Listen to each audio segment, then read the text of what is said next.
بسم اللہ الرحمن الرحیم۔ السلام علیکہ یا صاحب العصر والزمان۔ نمبر 3، لا عزا ارفع من الحلم، بردباری سے بڑھ کر کوئی عزت نہیں ہے۔ نمبر 4، تعلم الحلم فإن الحلم خلیل المؤمن ووزیرہ، بردباری سیکھو اس لیے کہ بردباری مومن کا دوست اور اس کا وزیر ہے۔ نمبر 5، علیک بالحلم فإنہ ثمرۃ العلم، تمہیں حلم کی سفارش کرتا ہوں اس لیے کہ وہ علم کا ثمرہ ہے۔ نمبر 6، من حلم سعد، جس نے حلم اور بردباری اختیار کی وہ سردار بن گیا۔ نمبر 7، السلم ثمرۃ الحلم، صلح و آشتی بردباری کا نتیجہ ہے۔ نمبر 8، ان اول عوض الحلم من خصلتہ ان الناس سیوانہ علی الجاہل، بردبار شخص کی بردباری کا پہلا بدلہ یہ ہے کہ جاہل کے مقابلے میں لوگ اس کی حمایت کرتے ہیں۔ نمبر 9، من استطعن بالحلم علیک وتفضل علیک، جس نے تمہارے مقابلے میں حلم و بردباری سے مدد حاصل کی وہ تم پر غالب ہو گیا اور تم پر برتری بھی رکھتا ہے۔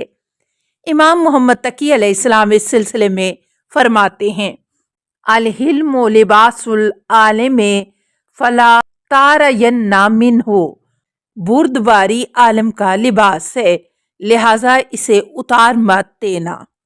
غصے کو ضبط کرنے کے سلسلے میں روایات، پیغمبر اکرم صلی اللہ علیہ وآلہ وسلم فرماتے ہیں، من کاظم غیظ ملأ اللہ جوفہ ایمان، جو غصے کو ضبط کر لیتا ہے اللہ اسے ایمان سے مالا مال کر دیتا ہے۔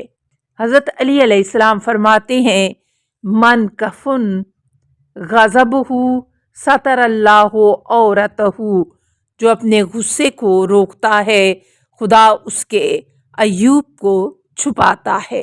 امام محمد باقر علیہ السلام اس سلسلے میں یہ فرماتے ہیں، من کاظم غیظا وہو یقدر علی امضائہ حاش اللہ قلبہ آمنا و ایمان یوم القیامت، جو شخص قدرت و طاقت کے باوجود اپنے غصے کو ضبط کرے قیامت کے دن خداوند عالم اس کے دل کو سکون و ایمان سے بھر دے گا۔ حضرت امام جعفر صادق علیہ السلام پیغمبر اکرم صلی اللہ علیہ وآلہ وسلم سے نقل فرماتے ہیں، من کاظم غیظا فہو بقدر علی انفاذہ وحلم عنہ عطاہ اللہ اجر شہید، جو شخص قدرت و طاقت کے باوجود غصے کو پی جائے اور حلم و بردباری سے کام لے خداوند عالم اسے شہید کا اجر عطا فرمائے گا۔ اسی طرح آپ صلی اللہ علیہ وآلہ وسلم سے ایک اور حدیث نقل فرماتے ہیں، اعظم الناس اقسامہم للغیظ، سب سے زیادہ محتاط شخص وہ ہے جو اپنے غصے کو ضبط کرنے میں زیادہ قادر ہے۔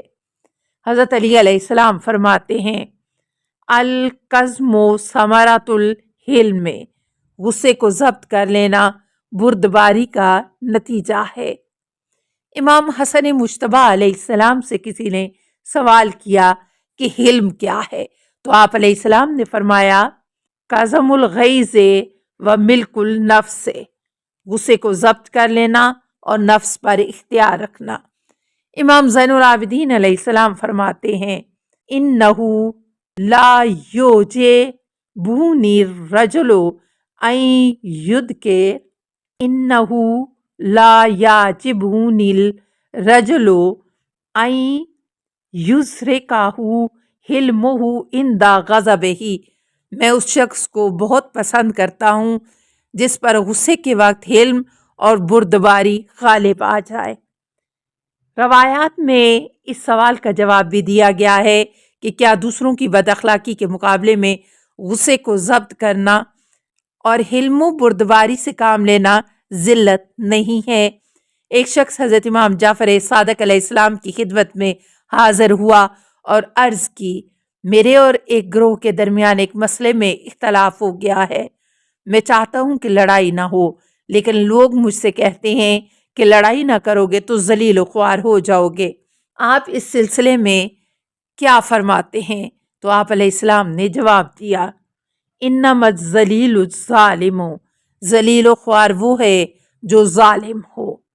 ان تمام روایات سے یہ نتیجہ حاصل ہوتا ہے کہ ائمہ معصومین علیہ السلام نے مومنین کے درمیان انس و محبت پیدا کرنے اور لڑائی جھگڑا ختم کرنے کے لیے انہیں دوسروں کی بد اخلاقی کے مقابلے میں غصے کو ضبط کرنے اور حلم و بردباری سے کام لینے کی تاکید کی ہے، اور اس کے دنیاوی اور اخروی آثار و نتائج کو بھی بیان کیا ہے۔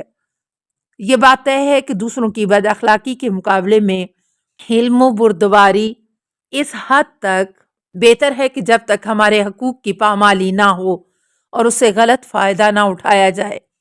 اگرچہ اس صورت میں بھی توجہ رکھنی چاہیے کہ دوسروں کے حقوق پامال کرنے والے کو اس کام سے روکنے کے لیے صحیح راستہ لڑائی جھگڑا نہیں ہے، بلکہ وہ طریقے استعمال کرنا چاہیے جو شریعت نے ایسے لوگوں کے لیے بیان کیے ہیں۔ اخلاق حلیمانہ۔ اس بحث میں ہم دوسروں کی بد اخلاقیوں اور بے ادبیوں کے مقابلے میں بزرگان دین کے کچھ اخلاقی نمونے پیش کریں گے تاکہ یہ معلوم ہو سکے کہ بردباری کے ذریعے حسن سلوک میں تبدیل ہونے والی بد اخلاقی کیا ہوتی ہے۔ حضور سرور کائنات صلی اللہ علیہ وسلم کی سیرت سے ایک نمونہ پیش کرتے ہیں کہ امت کے درمیان اختلاف کی صورت میں آپ کا کردار کیا تھا۔ اوس و خزرج مدینہ کے دو بڑے قبیلے تھے جو زمانہ جاہلیت میں مسلسل ایک دوسرے سے برسرے پیکار رہتے تھے۔ انہوں نے بار بار دوسرے قبیلے کے افراد کو قتل کیا تھا، لیکن جب پیغمبر اسلام صلی اللہ علیہ وسلم ہجرت کر کے مدینہ آ گئے تو آپ صلی اللہ علیہ وسلم کی آمد اور اسلام کی برکت سے ان دونوں میں صلح ہو گئی اور یہ دونوں قبیلے آپس میں ایک دوسرے کے ساتھ سکون سے رہنے لگے۔